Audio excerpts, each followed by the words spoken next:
put some ice on it.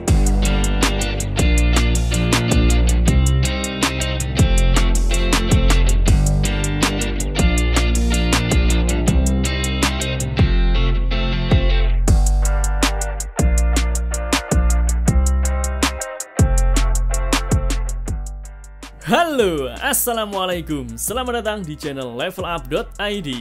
Jika kalian sedang mencari distribusi Linux yang memiliki tampilan yang sangat cantik, di video kali ini kita akan bahas tentang Qtfish OS.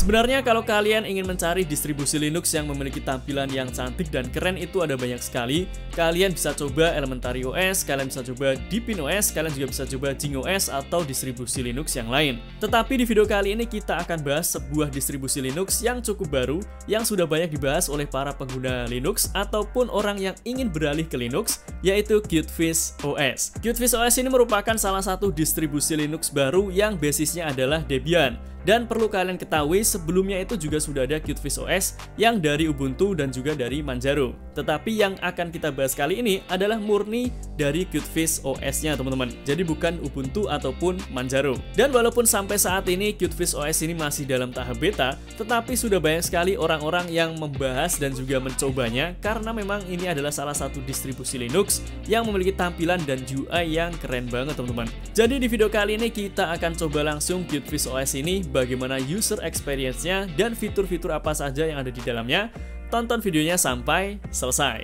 Dan seperti biasanya, sebelum kita mulai tutorialnya, buat teman-teman yang baru pertama kali menonton video di channel ini, kalian bisa cek video-video di channel levelup.id. Kalau kalian tertarik, kalian bisa pencet tombol subscribe dan aktifkan loncengnya agar kalian tidak ketinggalan video-video yang keren selanjutnya. Dan sekarang kita langsung masuk ke Qtfish OS. Buat kalian yang sedang mencari lisensi dari Windows 10 ataupun aplikasi lainnya dengan harga yang cukup terjangkau, kalian bisa coba beli dari cdkoffer.com. Kalian tinggal cari lisensi apa yang ingin kalian beli, kemudian kalian tinggal pilih produk mana yang akan kalian beli, teman-teman. Misal kalian ingin membeli lisensi dari Windows 10 Pro, kalian tinggal pilih yang Windows 10 Pro. Kemudian kalian tinggal pilih Buy Now. Setelah itu kalian tinggal login dengan menggunakan akun Facebook atau akun Google kalian. Lalu setelah login, kalian tinggal pilih Buy Now lagi. Kemudian jangan lupa kalian masukkan kode kupon UP20, lalu kalian pilih Apply untuk mendapatkan diskon sebesar 25% dari levelup.id. Setelah itu kalian tinggal pilih Submit Order, kemudian kalian tinggal pilih metode pembayaran yang akan kalian gunakan, apakah menggunakan PayPal, Visa, Fasterpay, Mint, ataupun Bitcoin. Setelah kalian selesaikan pembayaran, kalian tinggal pilih akun kalian, kemudian kalian pilih yang My Purchase Order. Setelah itu kalian tinggal pilih View Key Codes. Maka sekarang kalian sudah mendapatkan lisensi dari Windows 10 yang sudah kalian beli tadi.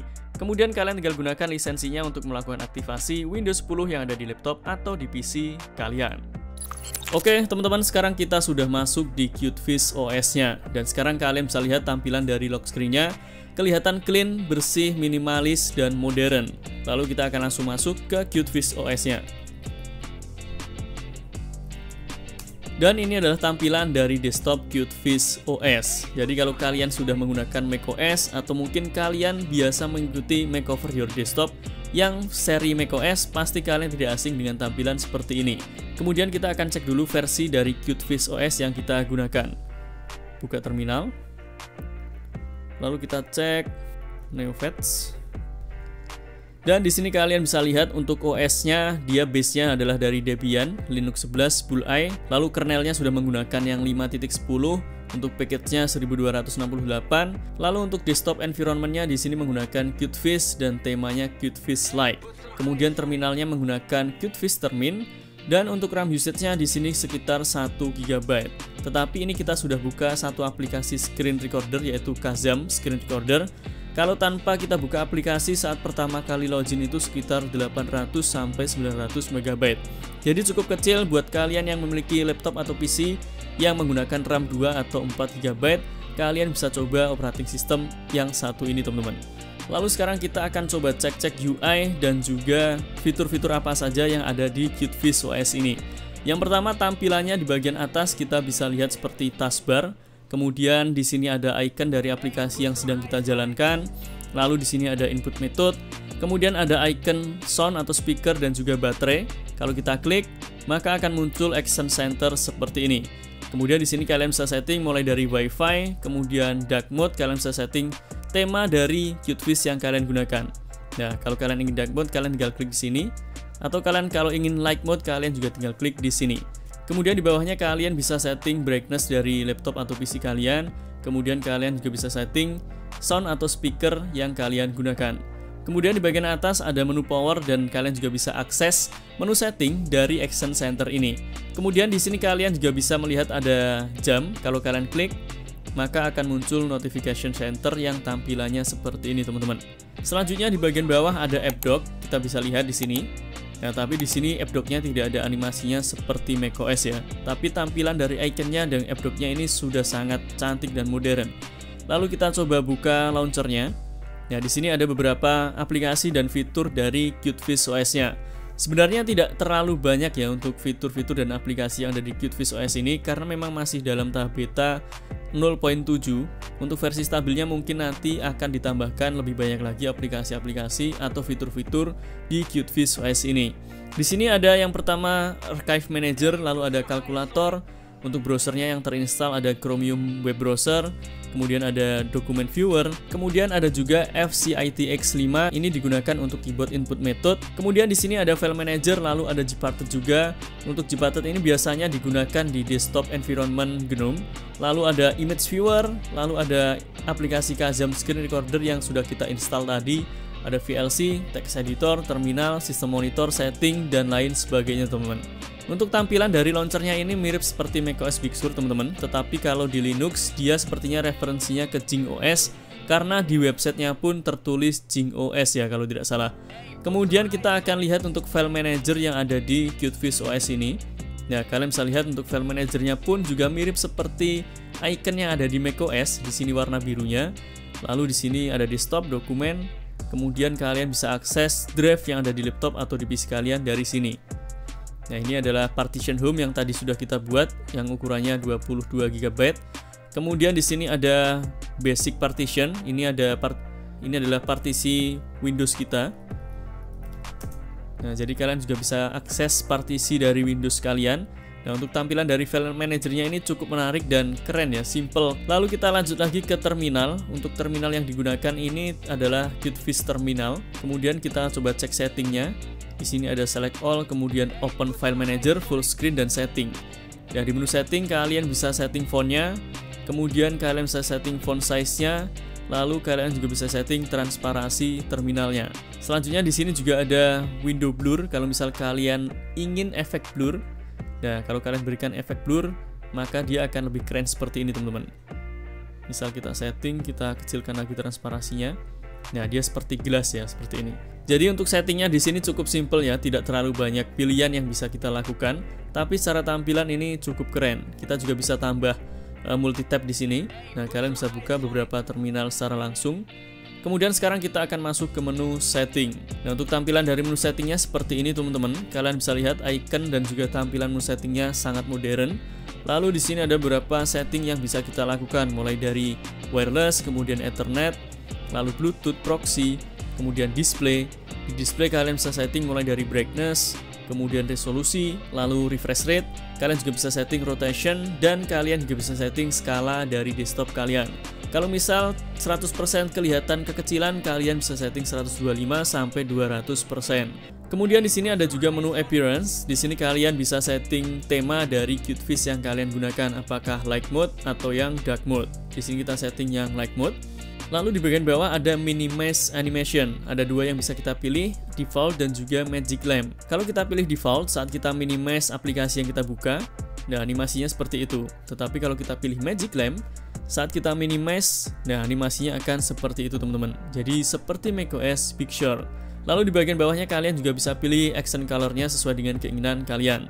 Kemudian ada menu font kalau kalian ingin ganti fontnya. Lalu ada menu background kalau misal teman-teman ingin ganti wallpaper atau backgroundnya. Dan di sini wallpaper atau background yang disediakan juga cukup modern dan keren ya di sini. Saya sangat suka dengan desain wallpaper seperti ini. Kemudian di bagian bawahnya ada menu dock yang bisa kalian gunakan untuk setting app dock di bagian bawah ini. Kalian bisa pilih stylenya mulai dari center dan juga full. Nah, hasilnya akan seperti ini. Kita akan setting ke center. Kemudian kalian juga bisa ubah posisinya mau di kiri, di bawah, atau di kanan. Nah, kita akan setting di bawah. Kemudian kita bisa setting size-nya mulai dari small, medium, large, dan juga huge. Nah, kita akan setting ke medium aja, teman-teman. Lalu di sini juga ada display mode. Kalau kalian always show, dia akan selalu tampil seperti ini. Kemudian kalau kalian pilih always hide, dia akan selalu disembunyikan, dan kalau kalian arahkan kursor kalian ke sini, nah dia baru akan muncul. Atau kalian juga bisa gunakan yang smart hide. Nah, kalau kalian pilih smart hide, misal kalian buka aplikasi web browser, nah dia akan disembunyikan. Jadi silahkan pilih sesuai dengan keinginan kalian. Di sini kita akan setting yang always show. Kemudian di sini juga masih ada beberapa menu sistem. Yang pertama user, kalian bisa menambahkan user, notifikasi, kemudian sound, lalu ada mouse. Dan di sini kalian bisa setting tema dari mouse yang kalian gunakan. Lalu ada left hand, kalau misal kalian kidal, kalian juga bisa setting di QtFish OS ini. Selanjutnya kalau misal mouse kalian ternyata kurang responsif atau kurang sensitif, kalian bisa setting di pointer speed di sini, teman-teman. Lalu di bagian bawahnya ada setting untuk touchpad, kemudian ada date and time, lalu ada language. Nah, untuk QtFish OS ini juga sudah support bahasa Indonesia.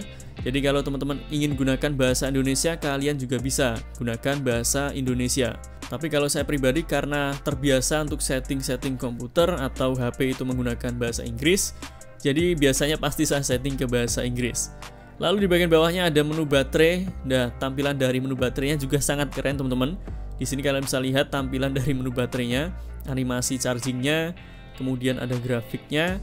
Lalu di sini kalian juga bisa tampilkan persentase baterainya. Nah, aktifkan di sini maka akan tampil persentase baterainya.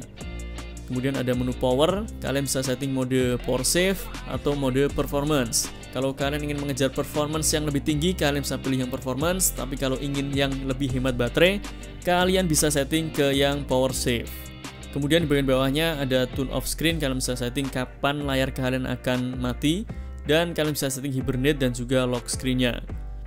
Kemudian yang terakhir ada bot, ini tentang QtFish OS-nya. Nah, ini yang kita gunakan yang versi 0,7 masih beta, teman-teman. Kemudian di sini juga ada aplikasi kalkulator, lalu ada package installer. Jadi di QtFish OS ini masih belum ada apps manager atau app store ya. Jadi kalau kalian ingin install aplikasi, kalian bisa download package aplikasinya, kemudian kalian masukkan ke package installer di sini. Atau kalian juga bisa download dan install aplikasi melalui terminal, teman-teman. Tapi kalian cari dulu repositorinya, baru kalian download melalui terminal. Setelah itu di sini juga ada aplikasi bawaan untuk screenshot, lalu aplikasi VLC Media Player, kemudian ada sistem monitor seperti Task Manager kalau di Windows ya. Kalian bisa lihat proses, kemudian resource, dan juga file system yang bisa kalian gunakan untuk melihat storage yang ada di laptop atau di PC kalian. Kemudian di sini ada menu image viewer dan juga ada trash atau recycle bin, teman-teman. Oke, jadi seperti itu untuk UI dan juga fitur-fitur yang ada di QtFish OS ini. Selanjutnya cara untuk menginstal QtFish OS ini cukup mudah, dan berikut ini adalah cara untuk menginstal QtFish OS-nya. Oke, buat teman-teman yang ingin menginstal QtFish OS ini, sekarang silahkan kalian download dulu semua bahan yang dibutuhkan. Yang pertama, kita akan download dulu file ISO dari QtFish OS-nya. Silahkan kalian masuk ke website resmi dari QtFish OS. Lalu di sini silahkan kalian download QtFish OS-nya yang versi 0.7 beta. Klik di sini. Kemudian kalian bisa pilih yang Google Drive atau yang Mega. Di sini kita akan pilih yang Google Drive. Lalu kalian tinggal pilih download. Setelah itu pilih tetap download dan tunggu proses download file ISO-nya sampai selesai. Yang kedua, agar kita bisa membuat bootable QtFish OS-nya ke flash disk, kita perlu sebuah aplikasi yaitu Rufus. Sebenarnya kalian juga bisa menggunakan aplikasi yang lain seperti Balena Etcher, tetapi di sini kita akan gunakan Rufus. Jadi silahkan kalian masuk ke website resmi dari Rufus, lalu scroll ke bawah. Setelah itu silahkan kalian Rufus yang versi terbaru yang portable. Klik di sini untuk mulai mendownload aplikasi Rufusnya. Kemudian setelah kita download dua bahan yang dibutuhkan, sekarang kita akan mulai untuk membuat bootable QtFish OS-nya. Silahkan kalian pasang flash disk ke laptop atau ke PC kalian. Minimal kalian bisa gunakan flash disk 4 GB. Setelah itu jalankan aplikasi Rufusnya, double klik, lalu pilih yes. Kemudian kalau ada keterangan seperti ini, kalian bisa pilih no. Selanjutnya pastikan flash disk kalian sudah terdeteksi di sini. Lalu kalian pilih select. Lalu silahkan kalian cari file ISO dari QtFish OS yang sudah kalian download tadi. Kemudian pilih open. Lalu pada partition scheme pastikan kalian sesuaikan dengan partition style hard disk atau SSD yang akan kalian install QtFish OS-nya. Cara untuk cek partition style, kalian bisa klik kanan pada menu Start, lalu kalian pilih Disk Management. Kemudian di sini silahkan kalian pilih di mana kalian ingin menginstal QtFish OS-nya. Misal kita akan menginstal di disk 1, kalian tinggal klik kanan di sini, lalu pilih Properties, kemudian masuk ke tab Volumes. Kemudian di sini kalian bisa lihat pada partition style. Kalau di sini tertera GPT, maka pada partition scheme kalian setting ke GPT. Kalau di sini MBR, berarti kalian setting partition scheme-nya ke MBR. Karena di sini GPT, jadi kita akan setting ke GPT. Setelah itu kalian bisa close disk management-nya. Kemudian kalian bisa langsung pilih Start, lalu pilih OK untuk mulai proses pembuatan bootable dari QtFish OS-nya. Dan silahkan kalian tunggu prosesnya ini sampai selesai. Oke teman-teman, di sini proses pembuatan bootable QtFish OS-nya sudah selesai dan di sini ada keterangan ready. Setelah itu kalian bisa close aplikasi Rufus-nya dan sekarang kita sudah siap untuk menginstal QtFish OS di laptop atau di PC kita dengan menggunakan flash disk bootable yang sudah kita buat. Dan sekarang kita langsung masuk ke laptop yang akan kita install QtFish OS. Oke, sekarang kita sudah ada di laptop yang akan kita install QtFish OS-nya. Tapi sebelumnya kita harus menyiapkan partisi dulu yang akan kita alokasikan untuk QtFish OS. Caranya kalian klik kanan pada menu Start, lalu pilih Disk Management. Kemudian di sini silahkan kalian cari partisi mana yang akan kalian sumbangkan free space-nya. Misal kita akan sumbangkan free space dari local disk C, kalian klik kanan di sini. Setelah itu pilih Shrink Volume. Selanjutnya silahkan kalian masukkan kapasitas atau size yang ingin kalian alokasikan untuk QtFish OS. Misal kita akan alokasikan 50 GB, jadi di sini kita masukkan 51200 MB. Karena 1 GB itu adalah 1024 MB. Setelah itu kalian tinggal pilih Shrink, maka di sini akan ada unallocate space dengan ukuran 50 GB. Ini kita biarkan seperti ini karena kita akan buat partisinya manual saat proses instalasi QtFish OS-nya. Setelah selesai kalian bisa close disk management-nya. Lalu silahkan kalian pasang flash disk bootable QtFish OS yang sudah kalian buat tadi. Kemudian silahkan kalian restart PC atau laptop kalian dan masuk ke menu BIOS. Oke teman-teman, sekarang kita sudah masuk di menu BIOS. Cara untuk masuk ke menu BIOS itu beda-beda tergantung dari merek laptop atau merek motherboard yang kalian gunakan. Jadi silahkan cari tahu sendiri bagaimana cara untuk masuk ke menu BIOS dari laptop atau PC yang kalian gunakan. Begitupun dengan tampilannya akan berbeda-beda, tetapi di sini tujuannya sama, yaitu kita akan setting boot priority agar kita bisa booting ke flash disk bootable QtFish OS-nya. Kalau untuk di laptop yang kita gunakan ini, kita tinggal masuk ke menu boot. Setelah itu pilih boot option nomor 1, lalu enter. Kemudian pilih yang UEFI SanDisk. Setelah itu enter. Kemudian pencet F10 untuk menyimpan settingan BIOS-nya, lalu pilih yes, maka laptop atau PC kalian akan langsung restart.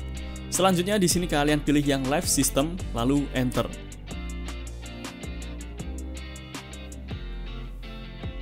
Selanjutnya setelah kita masuk di menu QtFish OS Installer, silahkan pilih bahasa yang ingin kalian gunakan. Di sini kita biarkan American English, lalu pilih Next. Kemudian di sini silahkan kalian pilih regionnya, kita pilih yang Asia. Kemudian zone-nya kita pilih yang Jakarta. Setelah itu pilih next lagi. Kemudian untuk keyboard layout-nya kita biarkan English US, lalu pilih next. Kemudian sekarang saatnya kita akan membuat partisi untuk QtFish OS-nya. Di sini ada beberapa menu yang bisa kalian pilih. Yang pertama ada Install Alongside. Kalau kalian pilih yang pertama ini, kalian tinggal pilih partisi yang kalian miliki dan nanti akan dibuatkan partisi untuk QtFish OS-nya secara otomatis. Lalu kalau kalian pilih yang kedua, yang Replace a Partition, kalian tinggal pilih partisi yang kalian miliki, nanti partisinya akan di-replace dengan QtFish OS. Jadi kalau kalian memiliki partisi untuk Windows, nanti operating system Windows-nya akan di-replace dengan QtFish OS. Lalu yang ketiga ada Erase Disk. Kalau kalian pilih ini, maka semua data yang ada di hard disk atau di SSD kalian akan dihapus teman-teman. Dan karena kita akan buat partisinya secara manual, kita akan pilih yang Manual Partition.